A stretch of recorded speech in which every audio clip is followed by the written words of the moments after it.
Assalamualaikum warahmatullahi wabarakatuh. Kami dari kelompok 1 akan membahas mengenai mekanisme pembelahan, yaitu morulasi dan blastulasi pada hewan. Nah, perkenalkan dulu ya. Nama saya Indri Alvinda, NIM 11. Teman saya ada Nudia Farisa, NIM 6, Kotrun Nada Nurmalita Sari, NIM 12, serta Lutfiana Ahadiah, NIM 26.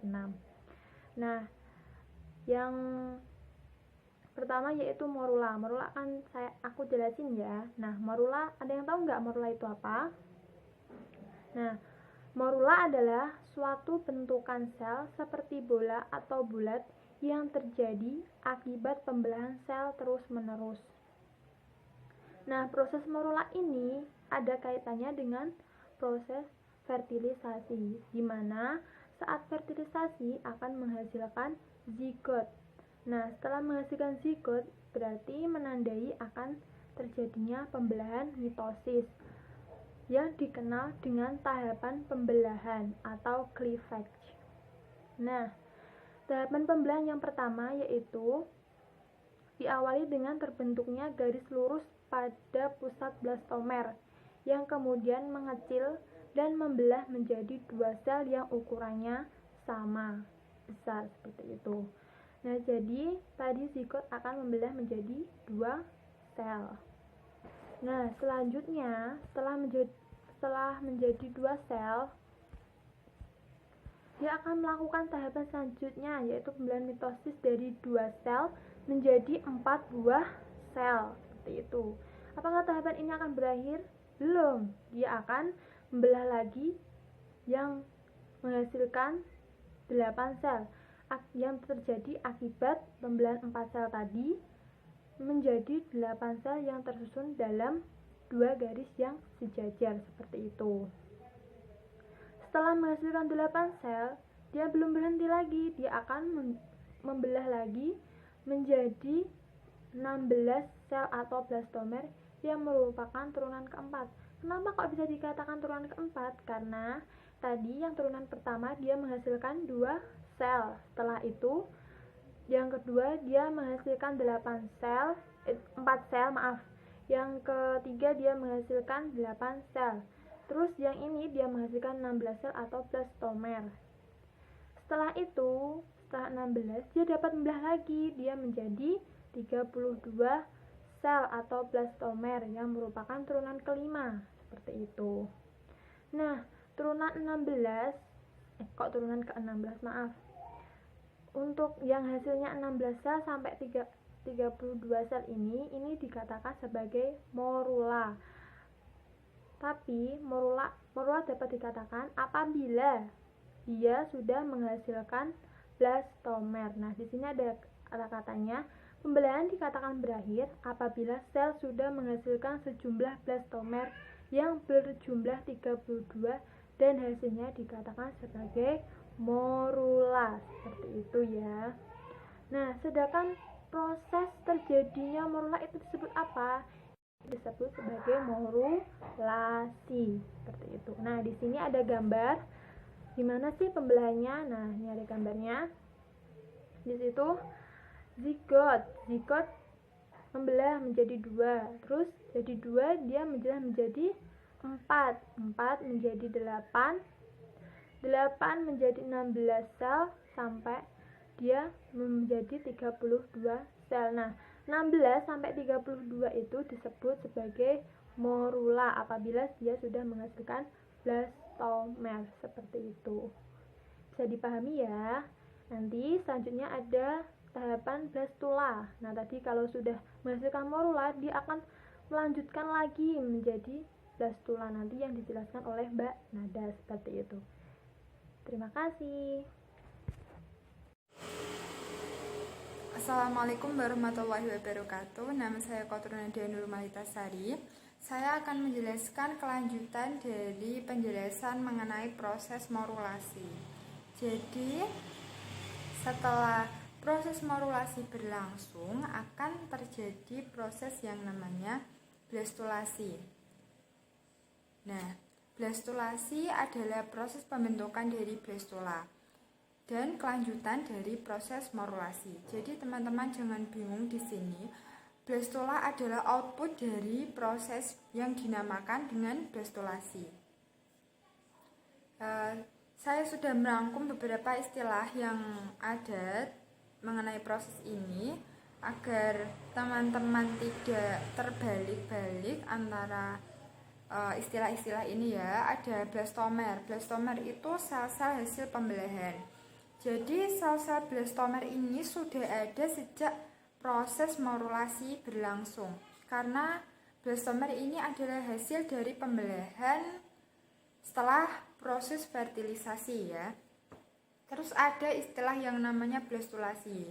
Blastulasi itu tadi seperti yang saya katakan, yaitu proses pembentukan dari blastula. Terus ada istilah yang namanya blastula, blastokista, dan beberapa sumber juga mengatakan tentang blastula itu sama dengan blastosis. Nah, blastula itu adalah sekumpulan blastomer ya, sel-sel hasil pembelahan yang di dalamnya terdapat rongga, dan rongganya itu berisi dengan cairan yang mengandung embryoblast atau inner cell mass. Terus ada istilah yang namanya blastosol. Blastosol ini rongga yang berisi cairan yang di tengahnya itu ada ini embryoblast tadi ya. Nah, blastosol ini merupakan pembeda antara morula dengan blastula. Jadi di dalam morula itu tidak ada yang namanya rongga. Jadi morula itu tadi seperti padat, bola-bola padat. Yang blastomer ya, blastomer padat tidak berongga. Nah, ini ada gambar tentang proses terbentuknya blastula. Yang A ini adalah telur yang telah difertilisasi. Terus yang B ini sel telur yang telah membentuk 4 bagian ya, atau 4 tahap. Terus yang morula ini bola-bola padat. Terus blastula ya, terlihat bedanya, ada sel-sel yang mengelilingi di sekitarnya, terus di tengahnya itu ada rongganya. Nah, struktur blastula itu ada 2, yaitu yang pertama struktur blastosit awal dan akhir. Blastosit awal dan akhir ini bedanya apa?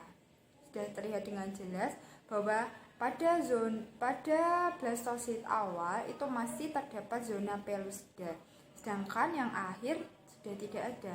Nah, kenapa kok zona pellucida tidak ada pada blastosit pada tahap akhir? Karena zona pellucida ini akan hilang atau pecah saat late blastosit ini akan implantasi pada endometrium. Terus struktur blastula ada inner cell mass di sini letaknya, itu adalah sel-sel blastomer yang terkumpul ke salah satu kutub dari blastula ini. Nah, sel-sel ini itu yang akan membentuk seluruh tubuh embrio ya. Jadi awal mulanya tubuh embrio itu dari inner cell mass ini. Terus yang kedua ada yang dinamakan dengan trophoblast. Trophoblast ini sel-sel yang ada di permukaan blastula. Jadi kalau terlihat dari luar itu yang paling luar itu trophoblast. Nah, sel trophoblast ini akan menjadi sel yang menghubungkan antara induk dengan embrio. Jadi nanti setelah proses selanjutnya berlangsung, maka sel ini itu yang akan menjadi cikal bakal terbentuknya plasenta yang menghubungkan antara induk dengan embrio ya. Berdasarkan ada atau tidaknya trophoblast itu yang dibagi 2. Yang bertrophoblast itu contohnya di reptil, unggas, dan mamalia. Nah, manusia itu termasuk dengan ke dalam blastula yang bertrophoblast. Sedangkan yang tidak bertrophoblast itu ada pada katak dan amphioxus. Terus struktur selanjutnya yaitu blastosol atau blastocyst cavity atau rongga tadi ya yang saya sebutkan, yang menjadi pembeda antara morula dengan blastula. Ada 2 tipe berdasarkan ada dan tidaknya, yaitu soloblastula dan stercoblastula. Kalau solo itu yang berongga, sedangkan sterco itu yang tidak berongga. Contohnya ini sudah saya tulis di sini, ada katak dan amphioxus, terus ikan dan amfibi. Untuk lebih jelasnya mengenai blastula tadi kan ada perbedaan ya, antara ada yang mempunyai trofoblast dan ada yang tidak, nanti akan dijelaskan oleh teman saya di penjelasan selanjutnya. Terus ada gambar mengenai proses blastulasi, dimulai dari fertilisasi sampai implantasi pada endometriumnya. Jadi di sini ada sel telur yang telah dibuahi oleh sperma. Dia akan bergerak melalui tuba falopi menuju uterus atau rahim ya. Nah, pada fertilisasi ini zona pellucida mulai terbentuk di sini, kemudian dia membelah jadi 2, terus jadi 4, jadi 6 sampai jadi 32 dan membentuk morula. Kemudian dia akan masuk ke uterus dan masuk ke proses yang namanya apa? Proses tadi setelah morulasi, blastulasi, dan masuk ke proses blastulasi. Dia akan membentuk blastula. Kemudian blastula setelah blastula mencapai tahap akhir, maka dia akan ya setelah matang gitu ya, dia akan terimplan atau mengalami proses implantasi dan tertanam ke dalam dinding uterus atau endometrium. Jadi dia akan mengalami proses setelah blastulasi, yaitu proses blastulasi. Setelah blastula itu tertanam di endometrium.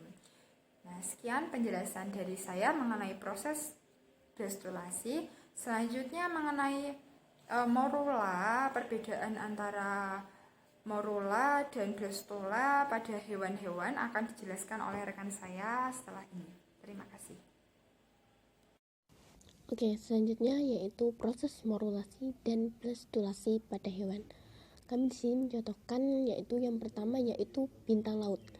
Bintang laut tipe bentuk telurnya yaitu berbentuk mikrolesital atau oligolesital. Dia memiliki kuning telur yang sangat sedikit dan tersebar merata di seluruh sitoplasmanya. Karena dengan jumlah kuning telur yang sangat sedikit, maka bintang laut ini memperlihatkan 2 cara perkembangan yang berbeda, yaitu yang pertama memiliki tahap larva yang dapat mencari makan untuk memenuhi kebutuhan nutrisi selama perkembangan embrio awalnya. Yang kedua yaitu embrionya itu berkembang di dalam tubuh induknya untuk memenuhi kebutuhan nutrisi selama perkembangan embrio. Pada bintang laut, nukleus sel telur telah menyelesaikan pembelahan meiosis 2 pada saat fertilisasi atau inti sel telur haploid, sehingga polar body 2 telah terbentuk. Bodinya telah terbentuk. Nah, dan terdapat perbedaan. Sel telur bintang laut yang belum dibuahi itu ada tanda tanyanya, yaitu zigotnya dengan terlihatnya inti yang besar dan anak intinya dan tidak memiliki membran fertilisasi. Jadi sebelum dibuahi dan sesudah dibuahi sel telur bintang laut itu sangat sangat terlihat perbedaannya, yaitu pada zigot intinya ya. Nah, setelah terjadi kontak dan pengenalan antara sperma dan sel telur, membran sel telur lisis di tempat kepala sperma masuk, kemudian diikuti oleh pembentukan membran fertilisasi yang merupakan fusi dari membran sel sperma dan membran sel telur. Nah, setelah terjadi fusi antara membran sel telur dan sperma, inti sel dan steriol terpisah dari mitokondria dan flagellumnya tertinggal di luar sel telur. Nah, selanjutnya fusi antara pronukleus jantan dan betina itu telah terjadi dan membentuk inti zigot yang diploid. Nah, Kemudian zigot akan melakukan pembelahan untuk tumbuh dan berkembang ke seluruh telur gitu.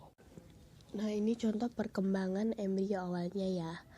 Yang gambar pertama, sel telur itu yang belum dibuahi dapat dibedakan dari zigot adanya sebuah nukleus yang besar, atau ini ada panah yang besar itu sebuah nukleus yang besar, dan nukleolus atau panah yang kecil serta tidak memiliki membran fertilisasi. Terus yang gambar selanjutnya, yang gambar yang kedua itu menunjukkan zigot atau sel telur yang sudah dibuahi. Tuh, terdapat perbedaan toh antara yang belum dibuahi dan sesudah dibuahi. Nah, sel telur ini dikenal dengan adanya membran fertilisasi, atau ini ada tanda panah 2, itu terjadinya fertilisasi yang mengelilinginya, serta ruang perivitelina di bagian tepi yang penuh dengan cairan. Kemudian yang gambar yang ketiga, warna pink itu yang ada 2, itu tahapan 2 sel. Tahapan ini zigot telah menyelesaikan pembelahan pertamanya dengan ukuran kedua sel blastomer sama besar dan haloblastik. Nah, pembelahan ini melalui sumbu animal dan vegetal menghasilkan 2 blastomer yang sama besar. Kemudian selanjutnya gambar yang keempat ada 4 ungu, warna ungu. Ini merupakan tahapan 4 sel. Pembelahan ini melalui sumbu animal vegetal, akan tetapi tegak lurus terhadap pembelahan yang pertama. Pembelahan tersebut menghasilkan 4 sel blastomer yang sama besar. Kemudian tahap selanjutnya yaitu merupakan tahap blastosel, morulasi blastosel. Nah, yang gambar yang pertama yaitu merupakan tahapan 8 sel. Pembelahan ini terjadi pada bidang ekuatorial, tegak lurus terhadap kedua tahapan pembelahan sebelumnya dan sumbu animal vegetal. Sebagai catatan, 4 blastomer di bagian atas sedikit lebih kecil dibandingkan 4 blastomer di bagian bawah. Tahapan 16 sel morula ini tidak nampak. Gambarnya yang kedua yaitu tahapan ke-32 sel. Setelah tahapan morula, pembelahan semakin sulit untuk diikuti karena pertambahan sel serta pembelahan blastomer menjadi tidak sinkron. Pembelahan terus berlanjut menghasilkan suatu massa sel yang disebut blastula. Dengan sel-sel blastomer yang memiliki menepi menghasilkan suatu rongga yang disebut blastosel. Gambar yang ketiga menunjukkan tahapan blastula awal. Dengan berlanjutnya pembelahan, sel di bagian tengah kehilangan kontak satu sama lain, sehingga terbentuk rongga yang berisi cairan yang disebut blastosel. Blastosel dikelilingi oleh selapis sel blastomer, membentuk bola rongga yang disebut blastula. Kemudian gambar yang keempat, tahapan blastula akhir. Artinya, blastula awal di tahapan ini dikelilingi oleh selapis sel blastomer yang mengelilingi sebuah rongga yang disebut blastosol. Sel-sel di bagian kutub animal lebih kecil dibandingkan sel-sel yang di bagian kutub vegetal. Nah, itu contohnya tahapan antara blastula sampai morula ya. Tahapan embrio perkembangannya. Pada bintang laut, bentuk embrio tampak seperti bola kosong. Nah, yang kosong itu merupakan blastosol.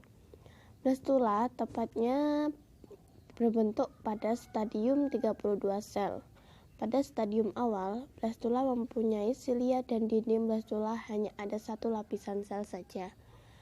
Pada blastosel, daerah vegetal tampak adanya sel bebas yang disebut dengan mesenkim primer. Nah, dari mesenkim ini akan menghasilkan spikula rangka kapur yang merupakan rangkai dari larva. Di bagian kutub vegetal dijumpai sel-sel mikromer yang nantinya akan berkembang biak. Pada stadium blastula terjadi perubahan, yaitu dengan lepasnya sel-sel mikromer ke dalam blastosol.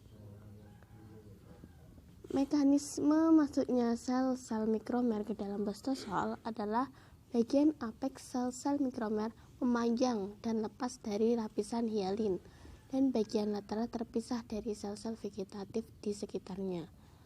Sel-sel melintasi lamina basalis ke dalam blastosol. Di dalam blastosol, sel tersebut mengalami reorganisasi membentuk sel-sel mekimen primer. Nah, contohnya yang di atas. Pada proses A, dinding blastula sebelum ingresi dimulai. Yang B, sel-sel mesenkim primer mulai memanjang ke dalam blastosol, menembus lamina basalis yang tidak sempurna. Kemudian gambar yang C, permukaan apeks sel lepas dari lapisan hialin. Kemudian yang ke D, sel-sel mesenkim primer memisah dari dinding blastosol. Gambar yang E, sel-sel mesenkim telah terpisah. Dan selanjutnya FGH itu adalah proses gastulasi pada bintang laut. Yang gambar yang B itu merupakan contoh masuknya sel-sel mikromer dari blastosol. Selanjutnya yaitu ingresi mesenkim primer pada bintang laut atau asterias. Di sini terlihat jelas pada gambar, tetapi prosesnya ini tidak saya jelaskan ya, karena yang dijelaskan adalah proses morulasi dan blastulasi pada bintang lautnya saja. Yang kedua yaitu amfibia atau kata. Pembelahan awal terjadi pada embrio kata itu bersifat sinkron, namun membentuk struktur yang asimetris. Pada pembelahan kata, bagian kutub vegetal berisi kuning telur membelah lebih sedikit. Tipe telur kata adalah telosital atau total dan tidak ekual. Blastomer yang dihasilkan itu tidak sama besar. Setelah telur kata difertilisasi, maka terbentuklah daerah yang berwarna lebih muda atau kelabu yang disebut dengan kelabu atau gray kresgen yang bentuknya seperti bulan sabit. Hal ini terjadi karena adanya pigmen yang terbawa masuk dengan sperma, sehingga lapisan pigmen bertentangan dengan tempat masuknya sperma sehingga akan bergeser ke atas. Yang selanjutnya yaitu proses pembelahan embryokata. Yang pertama, pembelahan regional melalui kutub anima dan vegetal dan membelah ke daerah kelabu. Nah, kenapa? Karena di daerah kelabu itu sangat penting dalam proses pembelahan. Jika tidak melalui daerah kelabu, biasanya hasilnya itu pembelahannya tidak terjadi. Yang kedua yaitu pembelahan lewat bidang meridian, tetapi tegak lurus pada bagian bidang pembelahan pertama. Yang ketiga, pembelahan terjadi secara horizontal, tegak lurus pada bidang 1 dan 2, hanya letaknya lebih ke arah kutub anima, sehingga blastomer yang dihasilkan tidak sama besar, yaitu 4 mikromer di daerah anima dan 4 makromer di daerah vegetal. Yang keempat, pembelahan lewat bidang-bidang meridian yang serentak membagi 2 ke 8 sel, sehingga terbentuklah 16 sel yang terdiri dari 8 mikromer dan 8 makromer. Yang kelima, pembelahan terjadi secara ekuatorial pada bidang atas dan bawah secara serempak. Akhirnya terbentuklah blastomer yang terdiri dari 32 sel. Yang terakhir yaitu gumpalan. Terjadilah gumpalan, sel-sel membesar berbentuk sebuah pir, seperti pir yang disebut dengan morula. Nah, bagian dalam morula ini tidak berongga, sedangkan pada tahap blastula itu telah memiliki rongga yang disebut blastosel. Setelah digambarkan dalam gambar yang di atas, gambar 8 yaitu pembelahan amfibi, yang di bawah itu lebih jelasnya. Selanjutnya, blastula beserta blastosol pada amfibi atau kata tercapai saat stadium 128 sel. Blastula ini mempunyai 3 daerah penting, yaitu yang pertama, daerah di sekitar kutub anima. Sel-sel itu terbentuk atap blastosel. Sel-sel tersebut akan menjadi lapisan ektoderm. Sel-sel tersebut berukuran kecil dan mengandung butiran-butiran pigmen. Yang kedua, daerah di sekitar kutub vegetal terdiri atas sel-sel Yolk yang berukuran besar yang disebut makromer dan merupakan cikal bakal sel endoderm. Nah, di dalam itu mengandung banyak butiran Yolk. Yang ketiga, daerah subekuatorial yang terdiri dari atas sel-sel cincin marginal berupa daerah kelabu atau Creygas. Nah, yang dari kelabu itu terdapat di daerah subekuatorial. Daerah tersebut membentuk sel mesoderm. Pada blastula kata, atap blastosel berupa 2-4 lapisan sel. Alasnya itu merupakan sel Yolk. Blastosel fungsinya itu untuk membatasi interaksi antara bakal ektoderm dan sel endoderm pada cincin marginal yang mengelilingi tepi blastosel. Perkenalkan, nama saya Nudia Farisa. Saya akan menjelaskan mengenai morulasi bastulasi pada aves dan juga morulasi bastulasi pada mamalia. Yang pertama yaitu morulasi pada aves. Ada beberapa tipe telur pada aves. Aves memiliki tipe telur megalisital, yaitu inti sel pada kutub hewan, dan jika dilihat dari sisi atas pada saat pembelahan atau hasil morulanya berbentuk seperti piringan atau cakram, atau disebut juga semidal dikodial. Yang pertama, pembelahan dengan arah meridian yang menghasilkan 2 sel yang simetris. Itu pada gambar A ini ya. Yang kedua, pembelahan terjadi di bidang pembelahan meridian lagi dan 4 sel yang simetris. Gambar B ini. Selanjutnya yaitu pembelahan ketiga. Terjadi 2 garis pembelahan meridian, tetapi pembelahan tersebut dihasilkan tidak simetris. Jumlah sel pada tahap pembelahan ketiga ini ada 8 sel. Pembelahan keempat terjadi pada garis pembelahan horizontal dengan keseimbangan yang asimetris dan menjadi 16 sel. Itu pada gambar C dan D ini. Terus pembelahan kelima terjadi pada 4 bidang pembelahan meridian yang asimetris, sehingga menghasilkan 32 sel. Pembelahan tersebut selanjutnya tidak dapat diikuti. Pembelahan selanjutnya tidak teratur, ada yang melalui bidang vertikal atau horizontal, dan ada juga yang sebelum selesai satu pembelahan terjadi selanjutnya.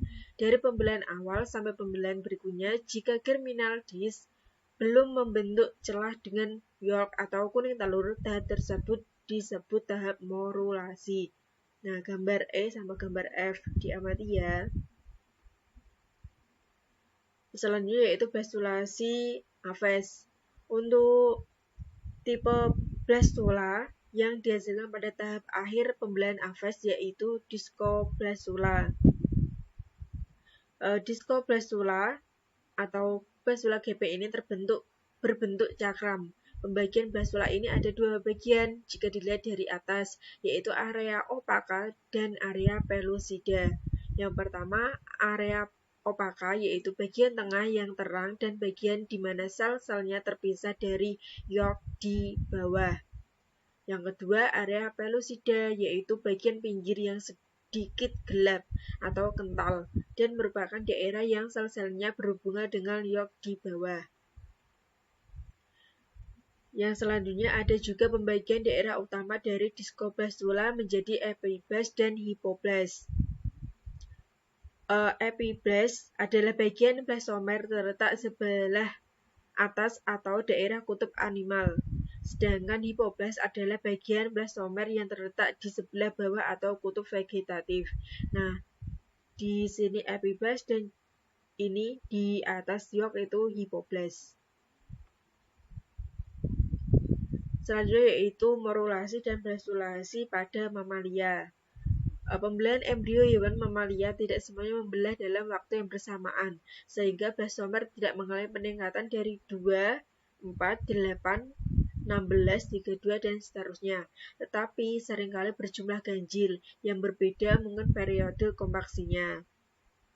Ini 2 zigot kemudian berkembang menjadi embrio. Ini berkelipatan dari 2, 4, 8, 16, 32, dan seterusnya. Untuk blastula mamalia sendiri, pada stadium 8 sel, hubungan antar blastomer cukup longgar dan banyak mengandung ruang antar sel. Namun pembelahan selanjutnya, tingkat laku blastomer mengalami perubahan yang signifikan. Blastomer ini tiba-tiba berhimpitan, mempererat hubungan antara blastomer lainnya sehingga membentuk blastomer yang padat. Yang tadi sudah dijelaskan oleh Mbak Nanda ya, proses blastulasinya. Sedikit pemaparan dari kelompok 1, embriologi. Terima kasih. Wassalamualaikum warahmatullahi wabarakatuh.